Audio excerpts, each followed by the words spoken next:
Subscribe करें हमारा official YouTube channel और बेल आइकन दबाकर पाएं सभी नोटिफिकेशन। नमस्कार, एम प्राइम में आप सभी का स्वागत है। आपके साथ मैं हूं किरण और बुलेटिन की शुरुआत हम करेंगे हरियाणा की खबर के साथ, जहां पर के एलनाबाद और हिमाचल प्रदेश में हुए उपचुनावों में कल यानी कि मंगलवार को नतीजे घोषित कर दिए जाएंगे और एलनाबाद उपचुनाव में जनता ने बढ़ चढ़ करके मतदान किया है। चुनाव आयोग के मुताबिक एलनाबाद में करीब 80% मतदान हुआ है, तो वहीं हिमाचल प्रदेश विधानसभा की 3 सीटों और संसदीय सीट के उपचुनाव में चुनावी मैदान में खड़े प्रत्याशियों के भाग्य का फैसला 2 नवंबर यानी कि कल होना है। चुनाव आयोग ने मतगणना की तैयारियों को अंतिम रूप दे दिया है। 2 नवंबर को सभी मतगणना केंद्रों पर प्रत्याशियों के एजेंटों की मौजूदगी में सुबह 8 बजे से मतों की गणना शुरू हो जाएगी। और हमारे साथ यहाँ पर हमारे संवाददाता दिल्ली से जुड़ चुके हैं वरुण, 2 नवंबर यानी कि कल का दिन है। कई ऐसे प्रत्याशी जिनके भाग्य का फैसला होना है।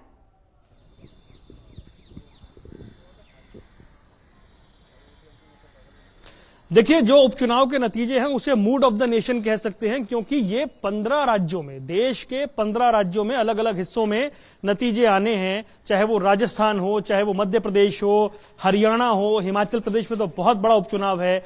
इसके अलावा कर्नाटक की बात हो और 3 सीटों पर लोकसभा के उपचुनाव के नतीजे हैं।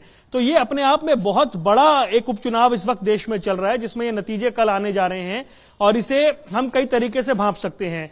क्योंकि एलनाबाद में अभय सिंह चौटाला ने इस्तीफा दिया था, वो चुनाव लड़ रहे हैं, उनका गढ़ माना जाता है वो, तो नतीजे क्या रहेंगे उस पर कई तरह के समीकरण बैठेंगे कि क्या जो किसान मुद्दे पर उन्होंने इस्तीफा दिया था उसको लेकर जनता का रिएक्शन क्या है, एलनाबाद की जनता क्या सोचती है, बीजेपी वहां पर कैसा परफॉर्म करती है, बीजेपी ने जिस तरह उम्मीदवार को उतारा और बाहरी भीतरी की बात वहां पर हुई।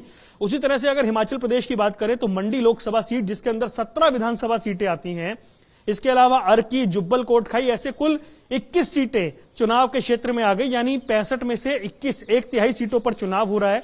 अगले साल हिमाचल प्रदेश में जो है वो नतीजे, हिमाचल प्रदेश में अगले साल विधानसभा चुनाव है, तो उसको सेमीफाइनल माना जा सकता है कि हिमाचल प्रदेश में आखिर होगा क्या।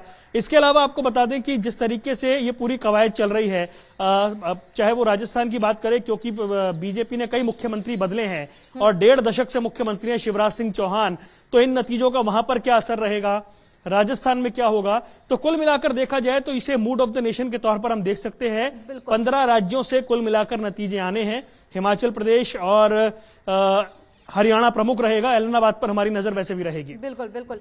किस तरह की तैयारी फिलहाल आपको दिख रही है चुनाव आयोग की तरफ से, क्योंकि कल मतगणना होना है, कितने बजे इसकी शुरुआत होगी? वरुण, आपसे हम जानना चाहेंगे तैयारियों को लेकर के।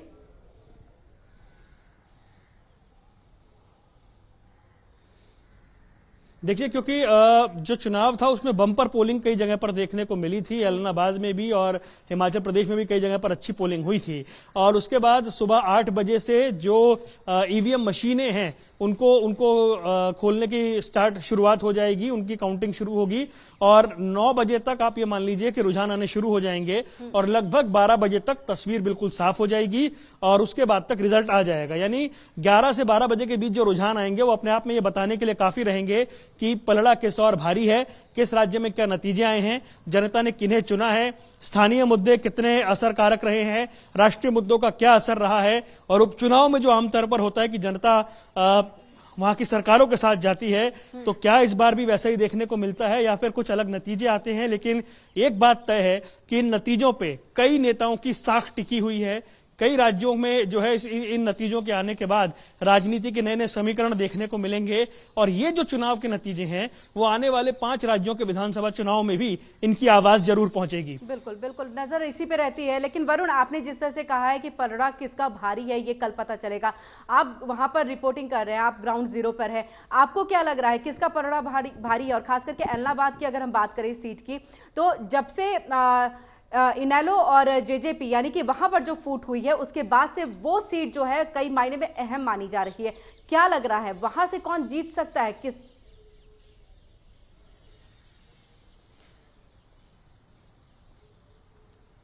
देखिए, इसके लिए हमें कल का इंतजार तो करना ही होगा। हालांकि एक बात जरूर है कि एलनाबाद एक ऐसी सीट है जो चौटाला परिवार का गढ़ रही है और अभय चौटाला वहां बड़े अंतर से जीते थे और इस बार के क्योंकि उन्होंने ये सीट छोड़ी और सीट छोड़ने के बाद दोबारा वहां चुनाव हो रहा है। इस बात को बार बार जेजेपी ने और बीजेपी ने उठाया कि उन्होंने आपके विधानसभा क्षेत्र को दोबारा चुनाव में भेज दिया, जबकि जो अभय चौटाला हैं और उनकी पार्टी है वो बार बार इंडियन नेशनल लोकदल ये बताने की कोशिश कर रही थी कि अभय चौटाला एकमात्र ऐसे नेता हैं जिन्होंने कृषि कानून के विरोध में अपनी विधायकी छोड़ दी, अपना पद छोड़ दिया।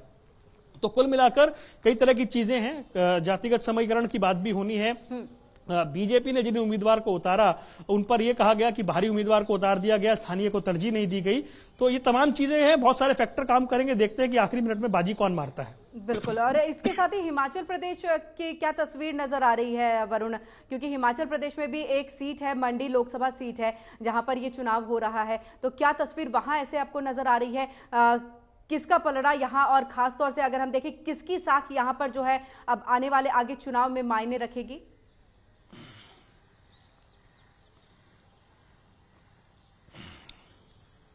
देखिए, जो मंडी लोकसभा सीट है वो प्रतिष्ठा की सीट बन गई है। उसके दो कारण हैं। एक तो वो सीट बीजेपी के पास थी, दूसरा वो सीट किसी जमाने में वहां के मुख्यमंत्री रहे वीरभद्र सिंह जो दिवंगत हैं उनकी परंपरागत सीट मानी जाती थी। कभी वो वहां से जीतते थे, कभी उनकी पत्नी वहां से जीतती थी, बार बार सांसद बनते थे। लेकिन मोदी लहर में ये सीट बीजेपी के पास थी। अब ये सीट खाली हुई है सांसद के निधन से, तो वापस कांग्रेस ने प्रतिभा सिंह को मैदान में उतारा है जो वीरभद्र सिंह की पत्नी है। तो उन्हें उम्मीद है, क्योंकि एक तो परंपरागत सीट रही है, ऊपर से सहानुभूति वोट मिल सकते हैं वीरभद्र सिंह के नाम पर। बीजेपी किसी भी हालत में इस सीट को जीतना चाहती है। इसके दो कारण है, एक तो ये कि सीट बीजेपी के पास थी, बीजेपी से खोना नहीं चाहती। दूसरा कि जो अभी मुख्यमंत्री हैं जयराम ठाकुर, वो मंडी से ही आते हैं, तो वो जहां से आते हैं वो सीट बीजेपी हार जाए तो अगली बार जब चुनाव में जाएंगे तो इसको लेकर बहुत चर्चा हो सकती है। तो इन तमाम सवालों के बीच में बहुत कांटे की टक्कर देखने को मिल रही है। बीजेपी ने ब्रिगेडियर खुशहाल सिंह ठाकुर को मैदान में उतारा जो जिन्होंने कारगिल युद्ध की लड़ाई लड़ी थी। प्रतिभा सिंह वापस मैदान में मौजूद हैं। तो मंडी लोकसभा सीट का चुनाव बेहद दिलचस्प और बड़ा कांटे का देखने को मिल रहा है। उसका नतीजा भी जो है वो बहुत ही दिलचस्प देखने को मिलेगा और बहुत कड़ी टक्कर मंडी में नजर आ रही है। जो बाकी बची 3 विधानसभा सीटें उसमें यह माना जा रहा है कि उसमें भी टक्कर नेक टू नेक है। एक सीट पर बीजेपी आगे, एक पर कांग्रेस आगे और एक पर बराबरी का मुकाबला है। चलिए वरुण, तो इंतजार कल का है, क्योंकि कल मतगणना होगी और इस गणना में किसके तरफ में जो जनता है वो अपना आशीर्वाद किसको दे रही है, ये सब कुछ तस्वीर जो है वो क्लियर हो जाएगी। फिलहाल आपका बहुत बहुत शुक्रिया हमसे लाइव जुड़ने के लिए। तो हम यहाँ पर लगातार बात कर रहे थे जो चुनाव हो रहे हैं, क्योंकि अब आने वाले दिनों में इस चुनाव का जो फर्क है, इसका जो रिजल्ट निकलेगा, इसका असर आगे जो 5 विधानसभा चुनाव है उस पर जरूर पड़ेगा। फिलहाल यहाँ रुकेंगे एक छोटे से ब्रेक लिए। खबरें लगातार जारी हैं, बने रहिए एमएच1 प्राइम के साथ।